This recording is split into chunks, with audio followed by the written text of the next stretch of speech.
Hey, what's going on? It's Rory, and I'm going to be talking about Maul's return because I've seen a lot of videos and they say, oh, Maul's return is the greatest thing to ever happen on planet Earth.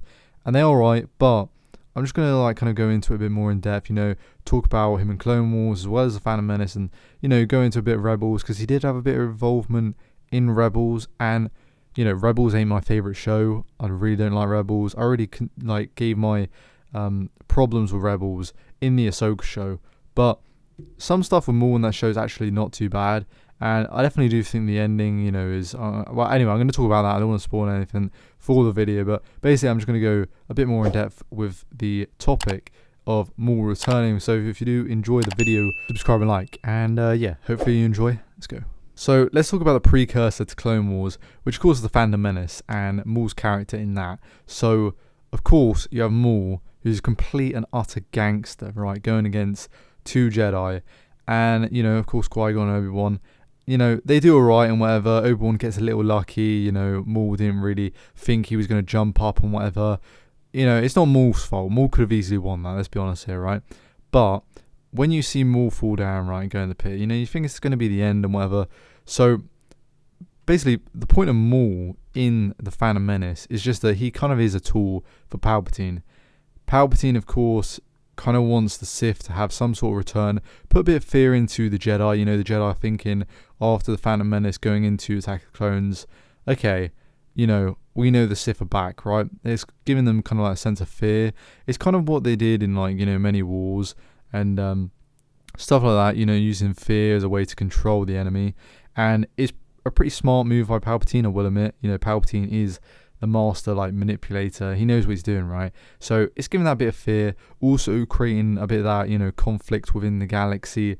The Trade Federation aren't getting along well with the Republic, and it kind of sets the basis of some war that is brewing. You have the droids, of course they're going to fight against the clones, but as you can see, you can kind of see all the bits being put together. So Palpatine, he's a mastermind, right? But he was using Maul as a tool to just be like, okay, I'm gonna use you as an introduction, but at the end of the day, you're getting sacrificed, bro. And that was Palpatine's plan. So Maul in the Phantom Menace, he was literally just used as a tool. And I think this is a pretty good start to his character, because then you can see Maul, truly understand what's going on in the Clone Wars, and he comes to some sort of amazing realization. And honestly, the whole story in Clone Wars with him I really love. So that's what I'm going to talk about. So calm down, we're getting there. Now, in the beginning of Clone Wars, you see Maul with those spider legs. To be fair, I wasn't a fan, and I'm glad, he got his normal legs back, kind of. They're robotic, but they look a bit more normal, and, I prefer that to it. Imagine, him as with those spider legs, using the double blade lightsaber. It just looks goofy. I think it would look goofy. I'm just saying. Then again, I don't know, maybe it would look cool. I don't know. But anyway, I'm going off topic. So, when I was, watching Clone Wars, I did find it very interesting, how, he's kind of gone a bit insane because he's, on his own and whatever. And Mother Talzin does, some mad, spell or whatever. And it kind of brings him, back to, his kind of, norm, but he's still kind of insane. It's well, I don't know. You can't fix Maul, right? Maul's always going to be insane. And that is why Maul is a fan favourite. But you kind of see how, it's not really a resurrection, but it is.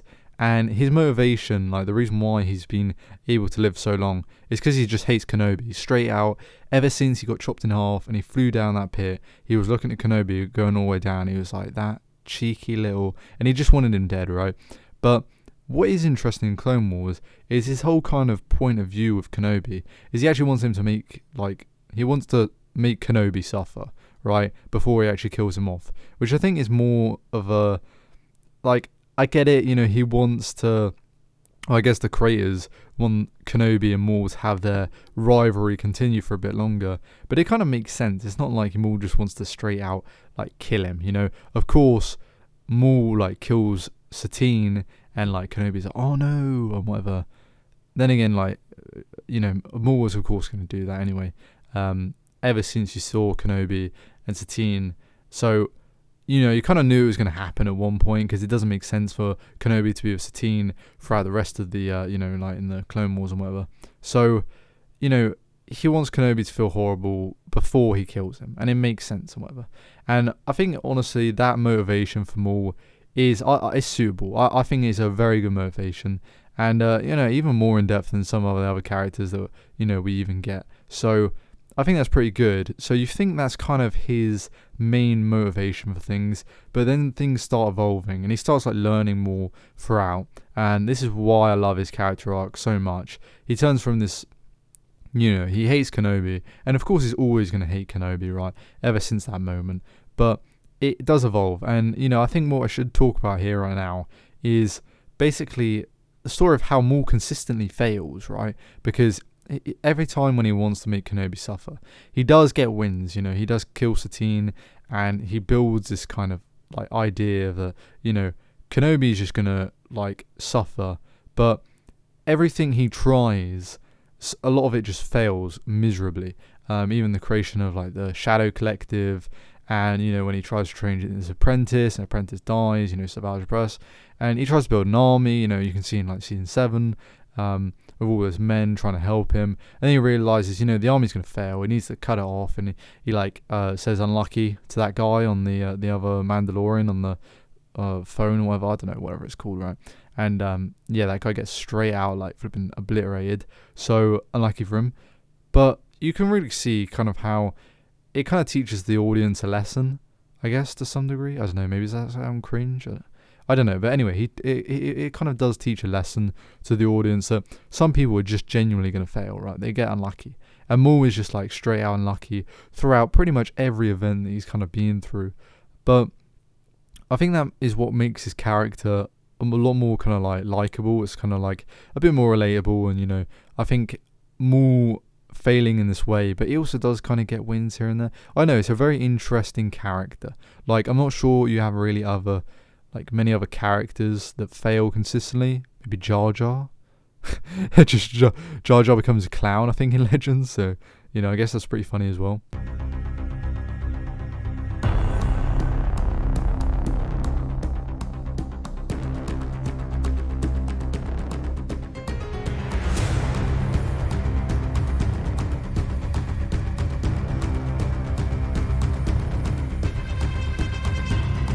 Also, I think Maul's character has a much smaller role within the galaxy, because he does form the Shadow Collective, and the Shadow Collective, the Mandalorian, the Pikes, the Black Sun, the Hearts, and kind of creates the basis for the underworld.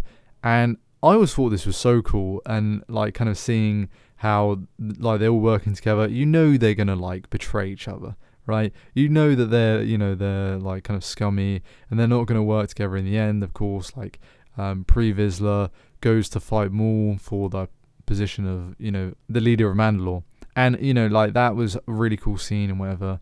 And you kind of see the split of the Mandalorians and kind of some Mandalorian civil war going on, which again, that's just brilliant writing, absolutely superb. I'm glad that Maul was a pretty big, I guess, connection to Mandalore. And, this does, of course, form out into some branch of the main storyline, even though he does have a smaller role within the galaxy. But it's still pretty big, the, position of Mandalore in the war. But, again, we knew that Mandalore was always going to get taken over anyway. So, I guess there's, high stakes with the characters more than, the planets and the whole society in general. So, I think there's something to look at there as well. What I like about Maul's return to, in Clone Wars, is Palpatine seeing Maul again, and he kind of just sees him as a threat. If you ever played Star Wars Bounty Hunter, that was one of my favorite games actually. I love that game; it's amazing.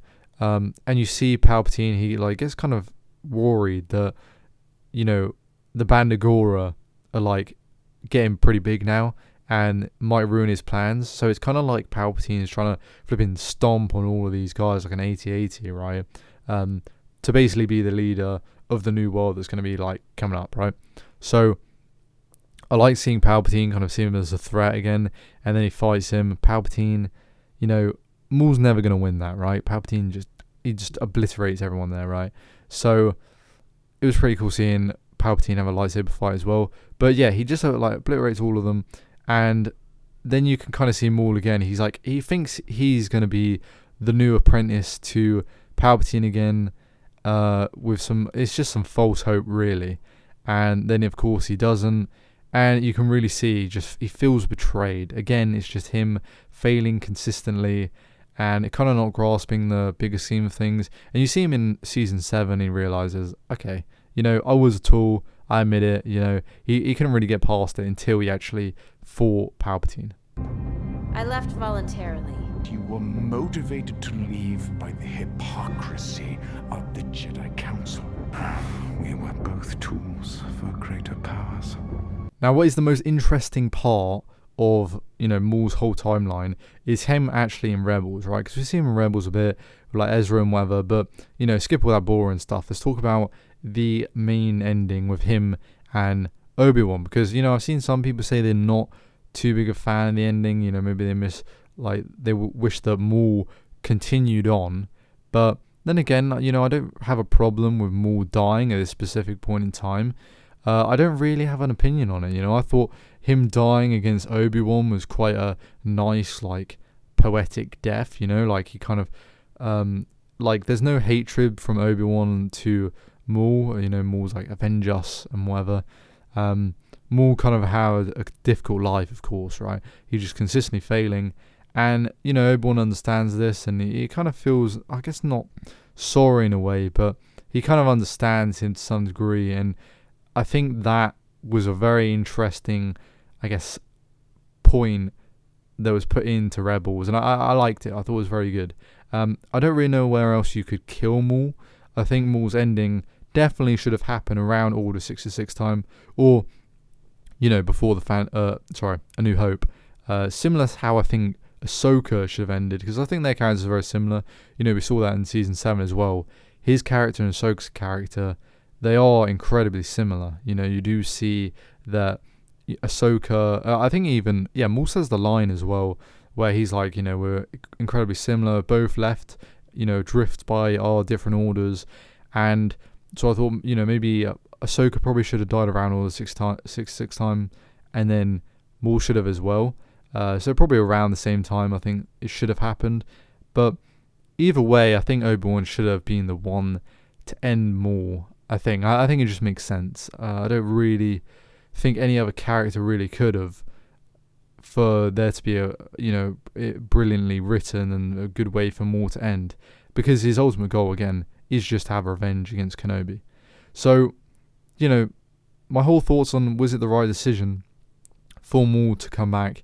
I definitely do think it was. I think Maul's character was definitely way more fleshed out, way more enjoyable. Again, there's not too many characters that have been, shown to be consistently failing whilst causing so much chaos in the galaxy. I think it was just incredible to see the dynamic with him and all the other characters, and of course Obi-Wan and returning.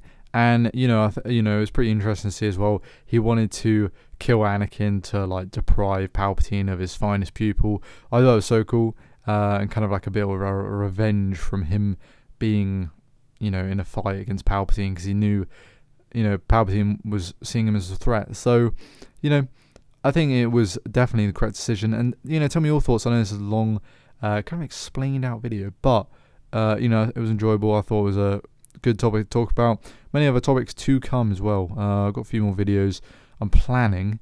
Definitely some more shows coming out as well. So I'm going to be covering all this, kind of the story of all of them and basically what I think on all of it. But yeah, subscribe and like, and see you in the next one.